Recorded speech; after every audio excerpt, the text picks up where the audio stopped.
നിങ്ങൾ 10 മിനിറ്റ് പ്രസംഗിച്ചല്ലേ ഇവിടെ? ഞാനൊന്ന് പറയട്ടെ. ഒരു മിനിറ്റ്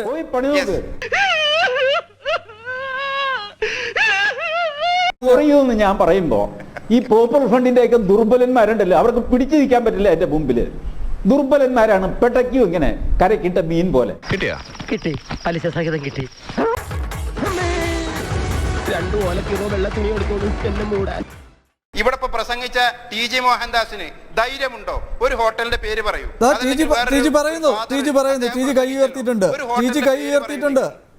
അത് ധൈര്യമില്ലാതെ അല്ലല്ല, ടി ജി കൈ ഉയർത്തിയിട്ടുണ്ട്. ടി ജി പറയട്ടെ. പറഞ്ഞോളൂ, വിശദീകരണല്ലേ വേണ്ടി? എനിക്ക് ഹോട്ടലിന്റെ പേരാണ് വേണ്ടത്. പറയട്ടെ, ടി ജി മോഹൻദാസ് പറയൂ, ഒരു ഹോട്ടലിന്റെ പേര് പറയൂ. കുറിച്ച് ഹോട്ടൽ മദീന. മതിയോ? ഇനി പേര് വേണോ? എവിടെ സ്ഥലം? ഷാമിയാന. എവിടെയാണ് സ്ഥലം? സ്ഥലം പേര് പറയൂ. എവിടെ സ്ഥലം? ഹോട്ടൽ മദീന. ഹോട്ടൽ ഷാമിയാനയും മദീനയും എവിടെയാണെന്ന് പറയൂ. ഈ കീലയിൽ വെച്ചു ആരാന്ന് നീ വിവരം അറിയാൻ പോകുന്നേ ഉള്ളൂ. ഇറങ്ങടാ പുറത്ത്. ടി ജി മോഹൻദാസേ, അങ്ങനെ എയറിലേക്ക് വെടിവെക്കല്ലേ? വെടിവെക്കുമ്പോ നെഞ്ചലിക്ക് വെക്ക്.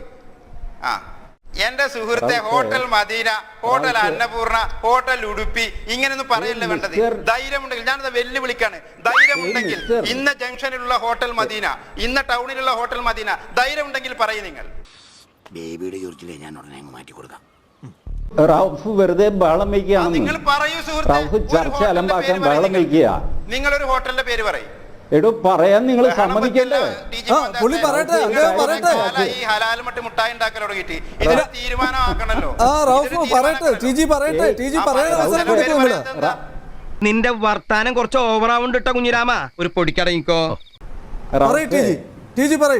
കേൾക്കൂ റൌഫ്. പറയൂ.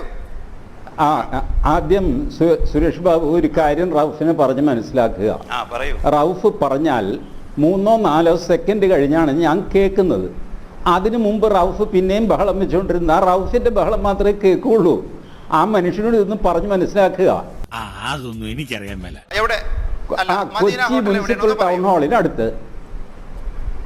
കൊച്ചി മുനിസിപ്പൽ ടൗൺ ഹാളിനടുത്ത്. റൌഫ് പറഞ്ഞല്ലോ നെഞ്ചത്ത് വെടിവെക്കാൻ. ഞാൻ നെഞ്ചത്ത് വെടിവെക്കുന്നവനല്ല. കൊച്ചി മുനിസിപ്പൽ ടൗൺ ഹാളിൽ മനസ്സിലായോ? ഞാൻ നെഞ്ചത്ത് വെടിവെക്കുന്നവനല്ല.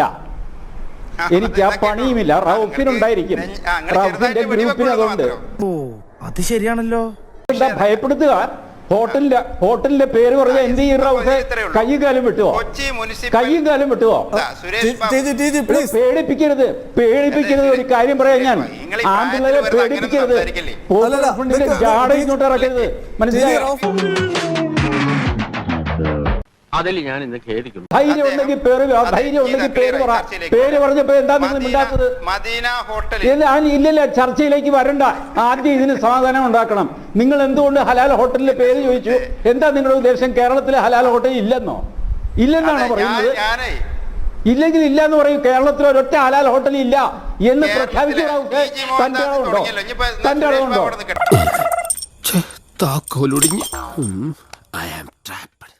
എന്തിനാ പേര് ചോദിച്ചത്? നിങ്ങൾ ആരെ തോൽപ്പിക്കാനാണ് പേര് ചോദിച്ചത്? ആരെ തോൽപ്പിക്കാനാണ് നിങ്ങൾ വെടിവെക്കുന്ന കാര്യം പറഞ്ഞത്?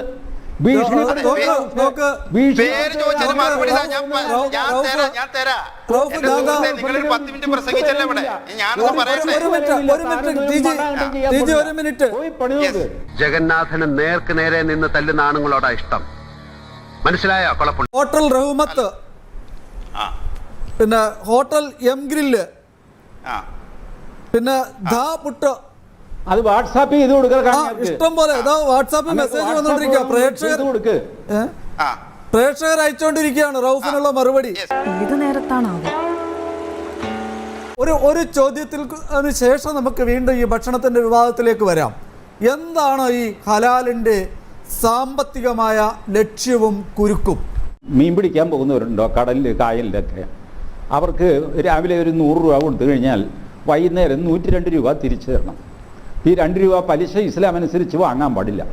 അപ്പോൾ ചെയ്യുന്നത് എന്താണെന്ന് വെച്ച് കഴിഞ്ഞാൽ ഈ 100 രൂപ നോട്ട് മടക്കി കടലാസ് കപ്പൽ പോലെ ഉണ്ടാക്കും. എന്നിട്ട് ഇത് ഇയാൾക്ക് തോണിയാണ്. വൈകുന്നേരം തോണിയുടെ വാടക 2 രൂപ ചേർത്തിട്ട് തിരിച്ചു തരണം. അപ്പോൾ തോണി കൊടുത്തു, വൈകുന്നേരം തോണിയും തിരിച്ചു മേടിച്ചു, 2 രൂപ വാടകയും മേടിച്ചു, പലിശ മേടിച്ചില്ല. ഇതുപോലത്തെ ഭൂലോക ഫ്രോഡ് ഇതാണ് ഇസ്ലാമിക് ബാങ്കിങ്. നിനക്കൊക്കെ പോയി വല്ല കന്നല്ലേ മേച്ചൂറ? ഇതെന്താ ചന്തപ്പരയാ? നടത്തിക്കൊണ്ടിരുന്ന ആൾക്കാർ തന്നെ പറഞ്ഞു ഇത്രയും വലിയ തട്ടിപ്പ് വേറെയില്ല എന്ന്. പലിശയില്ല, അതൊരു സാമ്പത്തിക ഇടപാട് നടക്കില്ലല്ലോ. പലിശയുടെ പേര് സർവീസ് ചാർജ് എന്നാക്കി മാറ്റി. അങ്ങനെ പല രീതിയിലുള്ള കള്ളക്കളികൾ. അത് ഏകദേശം ഊർധ്വൻ വലിക്കുന്ന സ്ഥിതി എത്തിക്കഴിഞ്ഞപ്പോഴാണ് ഹലാൽ എക്കോണമി. അതിൻ്റെ ഭാഗമായിട്ട് ഹലാൽ എന്നുള്ള പ്രാന്ത് അങ്ങോട്ട് തുടങ്ങി. GK ഒന്ന് ആലോചിച്ച് നോക്ക്, ഗൾഫ് രാജ്യങ്ങളിലേക്ക് എക്സ്പോർട്ട് ചെയ്യാൻ ഹലാൽ സർട്ടിഫിക്കറ്റ് വേണം. എനിക്കറിയാമല്ല ഏത് ഗൾഫ് രാജ്യം പറഞ്ഞു ഹലാൽ സർട്ടിഫിക്കറ്റ് വേണമെന്ന്. ഇതിനിടയ്ക്ക് നിൽക്കുന്ന ട്രേഡേഴ്സാണ് ഈ ഹലാൽ സർട്ടിഫിക്കറ്റ് ചോദിക്കുന്നത്. ഗവൺമെൻറ് ഓഫ് ഇന്ത്യ കഴിഞ്ഞ 2021 ജനുവരി 4-ാം തീയതി ഒരു നോട്ടിഫിക്കേഷനിലൂടെ പറഞ്ഞു റെഡ് മീറ്റിന് പോലും ഹലാൽ സർട്ടിഫിക്കറ്റ് വേണ്ട എന്ന് പറഞ്ഞു. വ്യാപാരികൾ പറഞ്ഞു, ട്രേഡേഴ്സ് ഇത് ചോദിക്കുന്നു, അങ്ങോട്ട് കൊണ്ടുപോകുന്നവർ, ട്രാൻസ്പോർട്ട് ചെയ്യുന്നവരൊക്കെ ഇത് ചോദിക്കുന്നു, അല്ലാതെ ദുബായിലെ ഷെയ്ക്കൊന്നുമല്ല.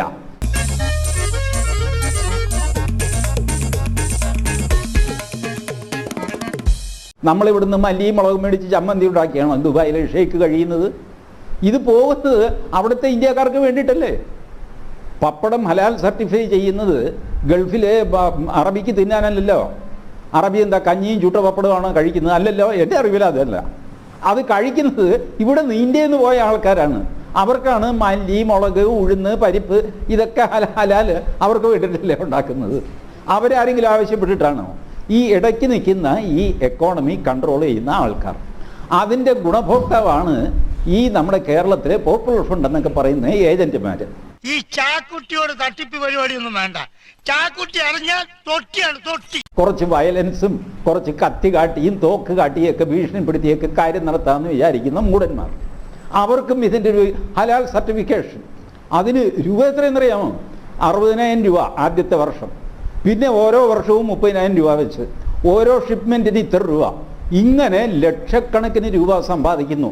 ഒരുത്തരും വെബ്സൈറ്റിൽ എഴുതിയിട്ടിരിക്കുകയാണ്, ഈ കിട്ടുന്ന കാശെല്ലാം കോടതികളിൽ വിവിധ രീതിയിൽ കുടുങ്ങിപ്പോയ മുസ്ലിങ്ങളെ രക്ഷപ്പെടുത്താൻ വേണ്ടിയിട്ട് വക്കീലന്മാർക്ക് കൊടുക്കാനുള്ള കാശാണ് എന്ന് വരെ എഴുതി വെച്ചിരിക്കുന്നു.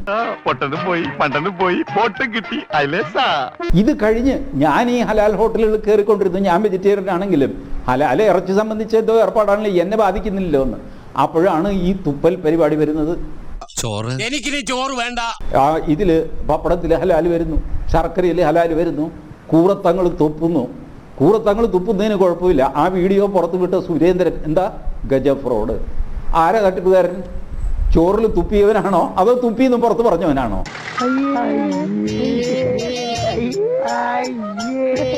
കൂടുതൽ എന്നെ നാറ്റിക്കരുത്. ആ നമ്പർ കൊണ്ടുവന്ന് ഇവിടെ കൊണ്ടുവന്നിട്ട് ഈ ഇവർ തുപ്പിക്കൊണ്ടിരുന്നതിനെ ജസ്റ്റിഫൈ ചെയ്യാനായിട്ട് അത് ഉപയോഗിച്ചുകൊണ്ടിരിക്കുകയാണ്.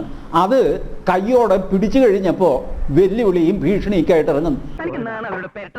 ഇന്നലെ ഒരു ഫേസ്ബുക്ക് പോസ്റ്റിന്റെ പേരിൽ ഈ പോപ്പുലർ ഫണ്ടുകാർ തല്ലിയെന്ന് തൊടുപുഴയിൽ ഒരാളെ, ഒരു ബസ് കണ്ടക്ടർ ആളെ കൂടിയിട്ട് ബസ്സിനുള്ളിലിട്ട് KSRTC കണ്ടക്ടറെ തല്ലി ഈ കക്ഷികള്.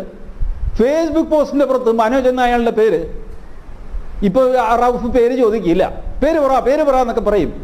ഈ പേര് പറയിപ്പിച്ചിരിക്കും. കാര്യം എന്താണെന്നറിയാം, അത് സൂത്രത്തിന് അയാളെ ഭീഷണിപ്പെടുത്തിയതാണ്. എന്റെ പെരുമാറ്റത്തില് എന്തെങ്കിലും പന്തികളുണ്ടോന്ന് ഒന്നും നോക്കിക്കേ. ഈ ഭീഷണി കൊണ്ട് നിങ്ങൾ തുപ്പിയ ഭക്ഷണം ബാക്കിയുള്ളവരെ കഴിക്കുമെന്നാണോ? ഞാൻ പറയുന്നത് വിശ്വസിച്ച് കയറാൻ പറ്റില്ല. ഇപ്പൊ ഒരു ഉദാഹരണം പറഞ്ഞില്ലേ, ജനം TV ഇന്ന് എനിക്ക് വെള്ളം തന്നു, തുപ്പിയിട്ടില്ല എന്നെങ്ങനെ അറിയാം? ജനം TVക്ക് ഒരു തുപ്പുന്ന പാരമ്പര്യമില്ല. ഉണ്ടെങ്കിൽ ആ സംശയം ശരിയാണ്. പക്ഷേ മുസ്ലിങ്ങൾക്ക് ആ പാരമ്പര്യമുണ്ട്.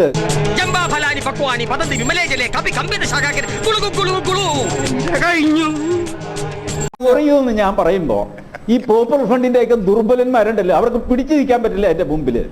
ദുർബലന്മാരാണ്, പെട്ടയ്ക്കും ഇങ്ങനെ കരക്കിട്ട മീൻ പോലെ.